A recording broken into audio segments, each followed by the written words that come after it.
Tuesday night edition. And by now, you may know that Kim.com has dropped the bomb. We'll see how big it is. Huh. Already it's a week for bombs, right? This is from Kim.com. Hashtag Seth Rich was a hero. I know that Seth Rich was involved in the DNC leak. I know this because in late 2014, a person contacted me about helping me to start a branch of the Internet Party in the United States. He called himself Panda.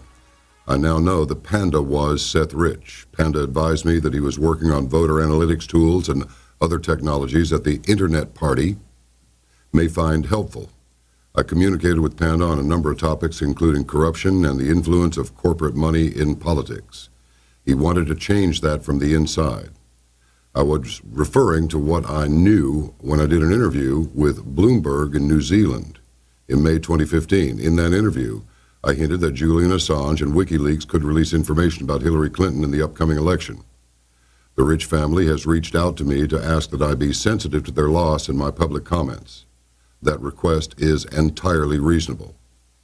I have consulted with my lawyers. I accept that my full statement should be provided to the authorities. I'm prepared to do so that there can be a full investigation. My lawyers will speak with the authorities regarding the proper process. If my evidence is required to be given in the United States, I would be prepared to do so if appropriate arrangements are made. I would need a guarantee from Special Counsel Mueller on behalf of the United States of safe passage from New Zealand to the U.S. and back. In the coming days, we will be communicating with the appropriate authorities to make the necessary arrangements. In the meantime, I will make no further comment. So that's it. Well, it's kind of obvious, isn't it? I mean, Seth Rich worked for the DNC. Shot in the back. And then on Arc Midnight, this past Saturday night, which goes for 3 hours, by the way, from 9 to midnight on KLIF, that's Central Time, that a doctor who said it's going to be pretty easy to figure out who I am. However, I've seen a lot of these kinds of wounds before, and this did not look like a fatality. However, we're swarmed with law enforcement officers. Effectively, the doctor said they cut his treatment off and just let him check out. Now, why that is anybody's guess, but if we were to make a guess, I'm thinking it's because they didn't want Seth Rich talking. And they certainly didn't want him talking after he'd been shot in the back a couple of times, left on the street there, and still had his phone and his keys and his money and his wallet, his ID, all that, watch, everything. They still had all of it. So they just wanted to kill him, that's all. Make it look like a robbery gone bad. How could a robbery go bad if you shoot the intended target in the back and then not take anything? For a robbery to go that wrong, it must have been like a rock-dumb moron of about a 10 IQ that was committing the robbery. So anyway, that's that. Roger Morris passed away at age 89, died after a brief bout of cancer in Switzerland. He was actually Sir Roger Moore, and he was knighted because of his charity work. He was struck with the abject poverty of people in India, and he devoted his resources to that. Did 7 Bond films from 73 to 85. And now he's gone. Greatest living Englishman up until his passing, right? Okay, now, Pope Francis says he'll meet with President Trump under one condition.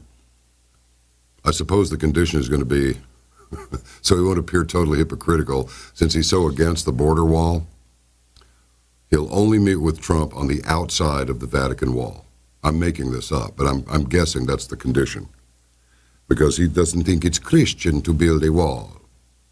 And though he has taken a vow of poverty, he does not think it is right somehow for the rich country of America to separate from the poor country of Mexico with a wall. Though he has taken a vow of poverty, still he lives, what, behind a wall? There's a joke, there's a bear, relieve himself in the woods? Yes. Does the Pope wear gaudy jewelry? Yes. And lives behind a wall. And besides, if you got a wall between two countries, who's actually behind the wall? I guess it depends on which side of the wall you're on.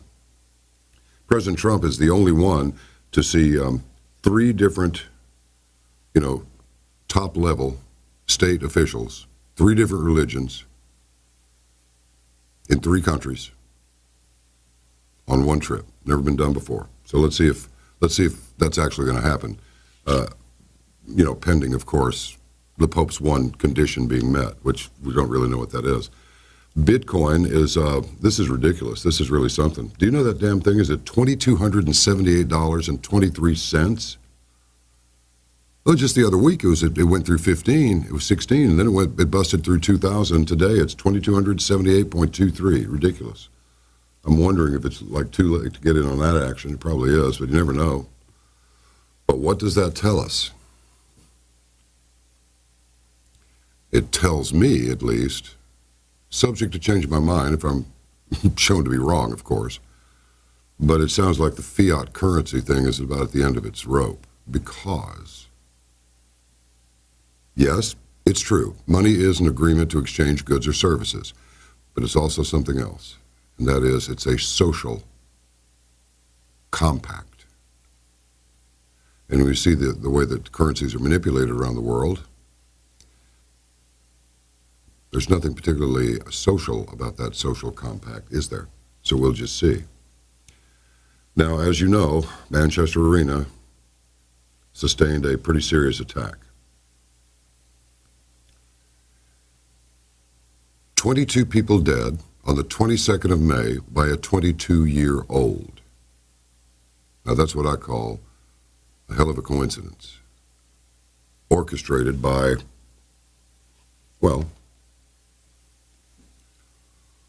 the force, the center, main, leading force of all evil. It'd be pretty difficult to plan something like that.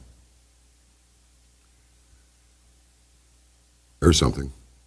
We used to call it mainstream media. Then after speaking with Lord Christopher Monckton, I changed it to Markstream media because that's what he said, and I thought it was pretty good.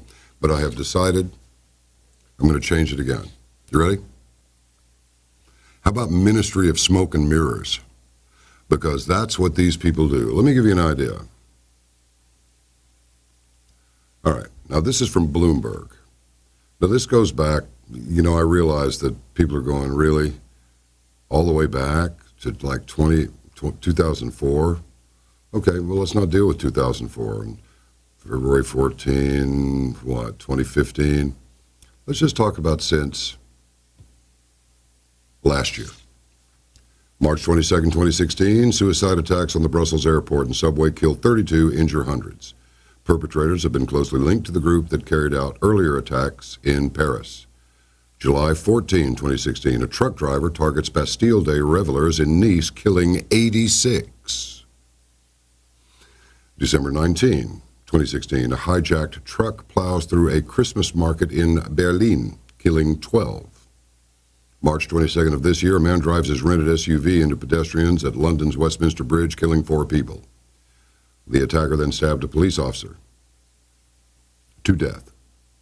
April 7th, a man driving a hijacked beer truck struck pedestrians at a Stockholm department store, killing 4 people. And now the deadly bombing at an Ariana Grande concert in Manchester. It's the latest attack in Europe in recent years. Recent years? Well, that's Bloomberg for you. I thought we just read a bunch that have happened in recent year. And that's what I mean. There is very little responsibility in journalism these days.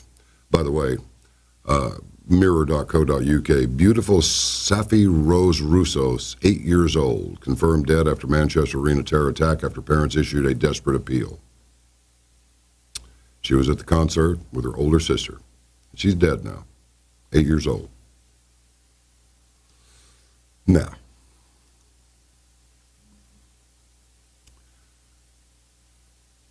from telegraph.co.uk, from last year, August 22nd, political correctness allowing Islamist extremism, to flourish in British prisons, report warns. Now get this.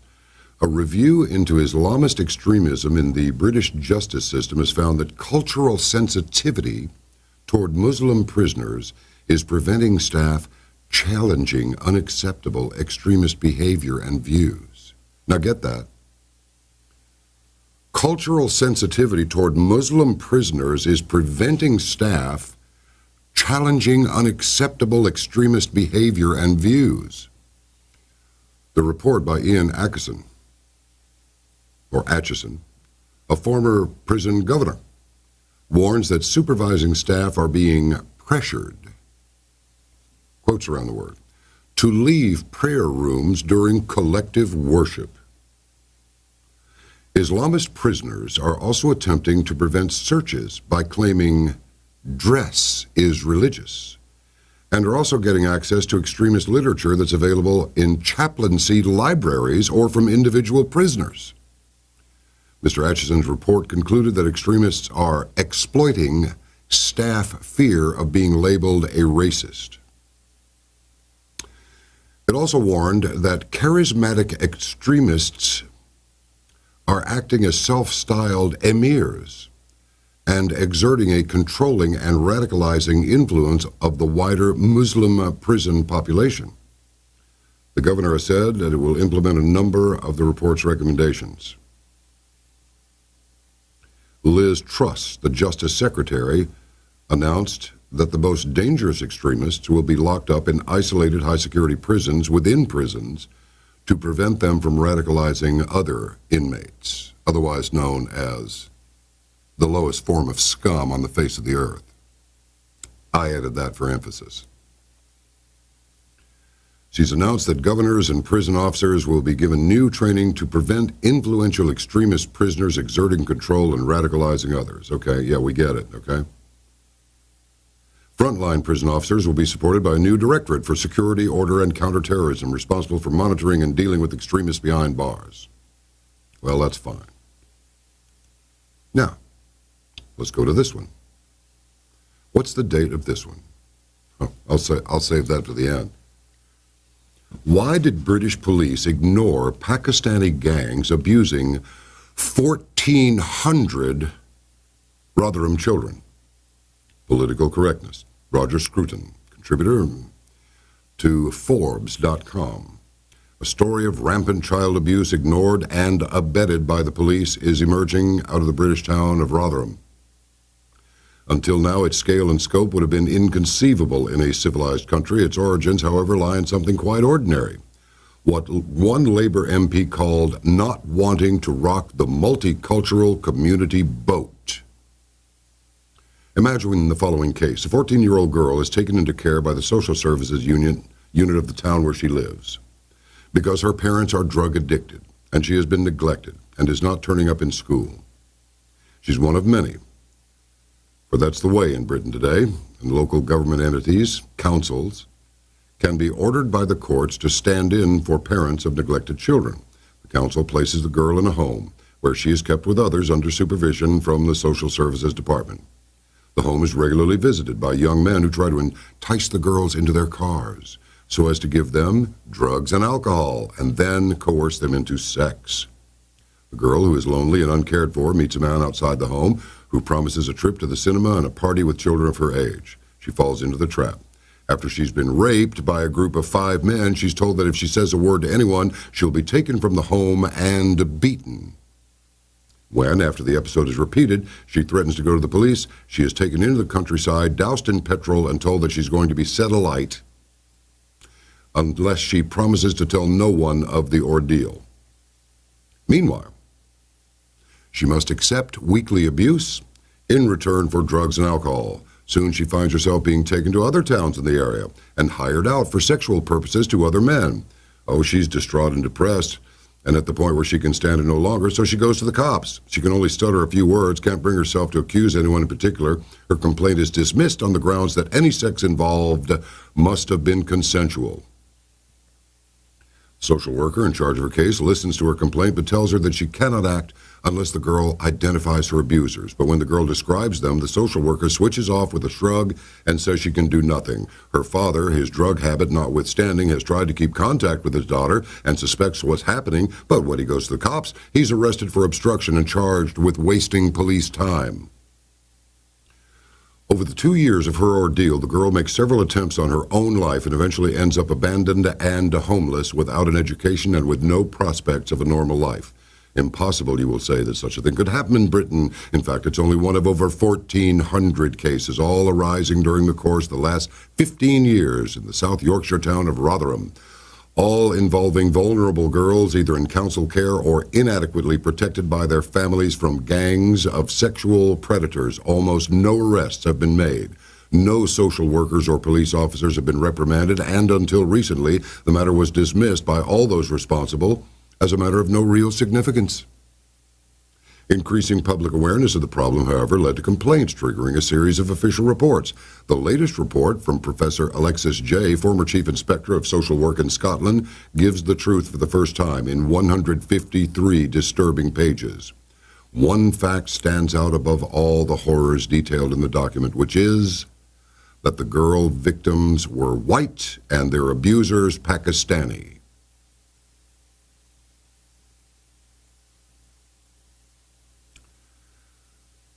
The date of this article is August 30, 2014, and it's gotten exponentially worse. So let me ask you something.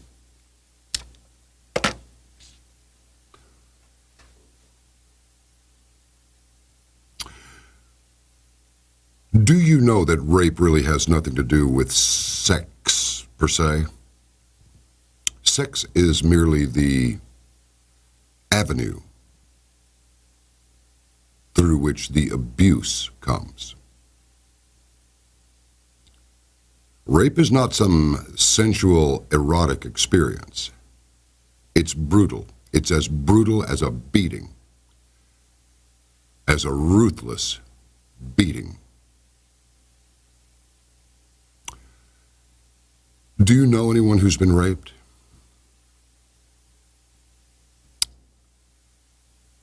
Well, I'm sure they'll tell you what a wonderful, enjoyable experience it was.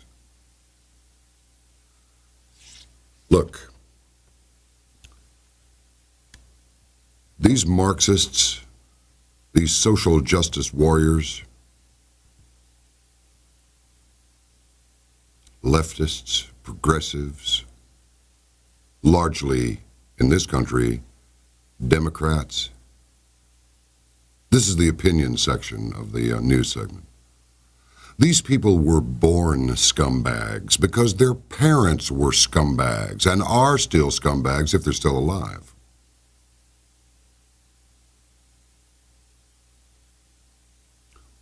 Why do we even give them the time of day?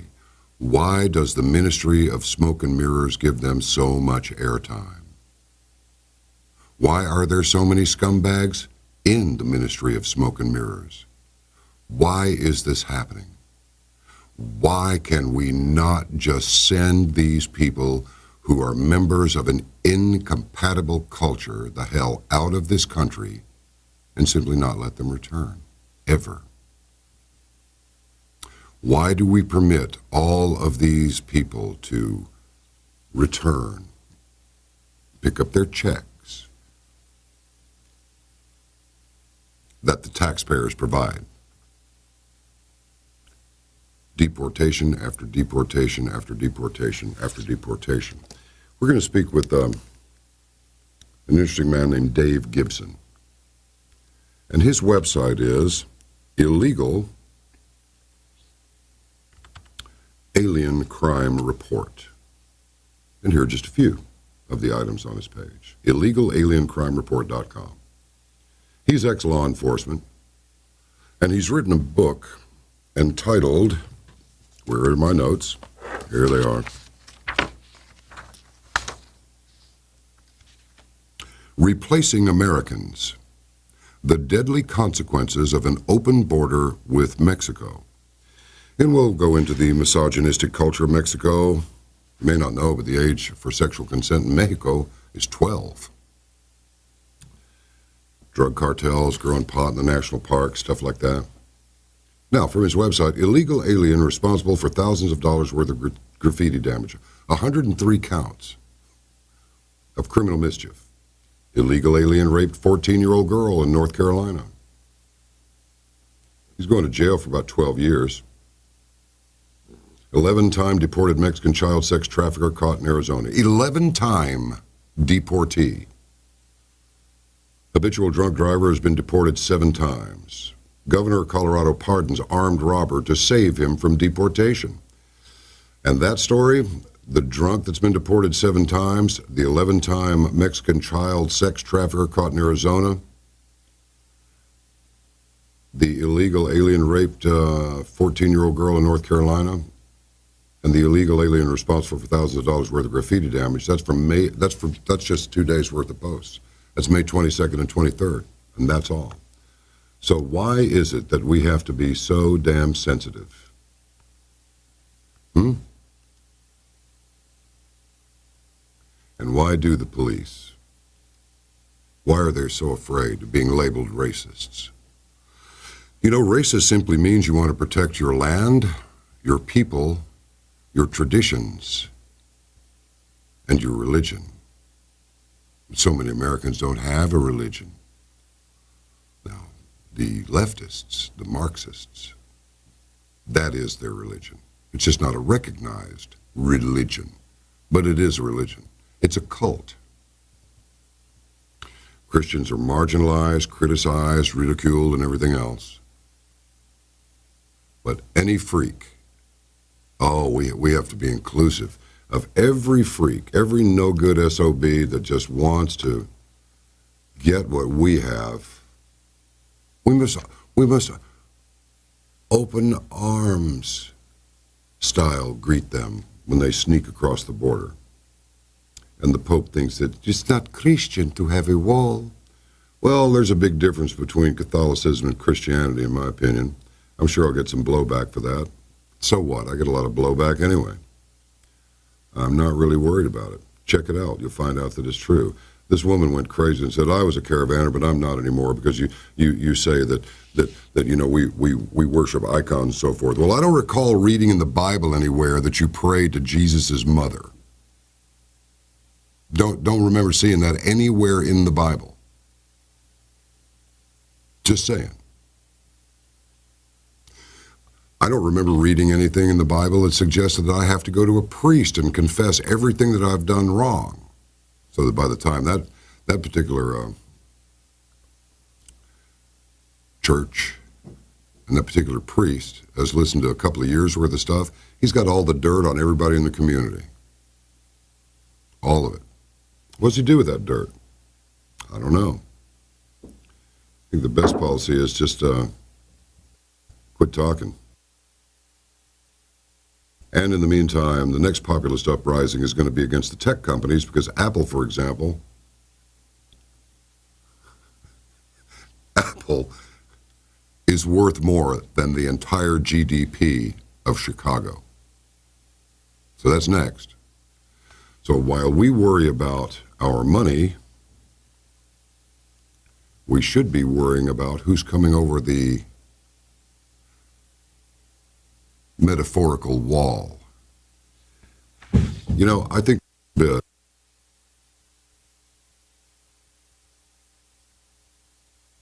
quite a bit of Paul Joseph Watson. I'm not sure that that's going to score him any points with his boss, but I like his work.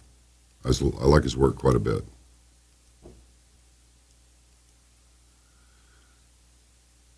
And on one of his recent postings, he had a quote from St. Augustine to this effect. Hope has 2 beautiful daughters. One is anger and one is courage. Anger at the way things are and the courage not to let it remain the way it is. And I'm pretty sure that we need to embrace those 2 daughters. All right, so let's talk with, we're going to talk with Scott Greer. He writes for the Daily Caller. He's a very bright young man. And we're going to go into what exactly is happening at the college and university level. He's written a book entitled No Campus for White Men. Remember No Country for Old Men with Tommy Lee Jones? Well, his book is No Campus for White Men. He's an editor and a columnist at Daily Caller. And I think you're going to like what he has to say. Now, some of the stuff that we're going to talk today is just really is reiterating stuff that we've been hearing all along. But I think it's important that we keep this alive and that we keep it energized because things need to change in this country immediately. You know, I've known this one guy since he was 14 years old. and I was probably 18 or 19. And he was all in for Hillary. All in. And I said, no way. I said, that criminal scumbag is not going to be president of the United States. It's not going to happen. And he went on this rant about support your government, so support your government. You know, this program that you're doing, blah, blah, blah, blah. Then he claimed that he had some uncle or something that worked in the security services. I'm pretty sure he said CIA. So he sends me a text message. It says, by the way, you're a dumbass. They've got your phones, they've got your computers, they've got everything. They've got it. You need to just quit what you're doing and support your government. What this dumbass, who used to be a friend and is no longer a friend at all, he's off my list. All this stuff about, we can still be friends and brothers and all that stuff, even though we have diametrically opposing ideologies. Well, where's the basis for friendship? Exactly.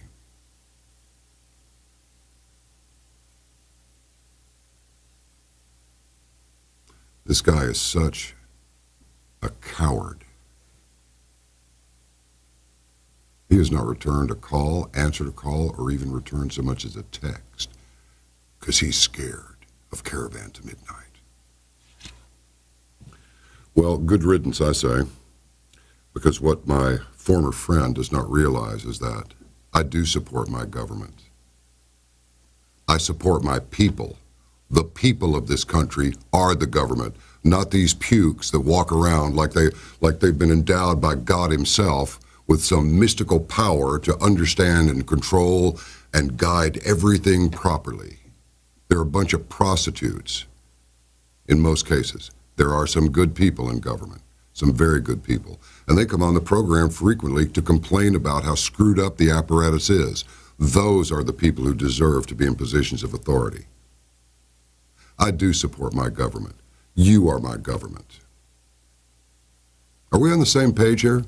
Okay, good. All right, then, if you're watching this on YouTube, please join us, because I'm a little wild with it today. It's not always quite this wild, but sometimes it is. But I'm getting mad about this. Like, look, this thing that happened up in Times Square last week, where the moron idiot does a U-turn and then runs over a bunch of people and kills one of them, that was a terror attack. Oh, but we don't want to spook the population by doing something like telling them the truth. If you continue to treat your population like idiots, if you will not educate them so that they can be critical thinkers, you're going to have to not tell them anything, because absolutely anything will spook them. And what happens, see, I don't think they've thought this all the way through.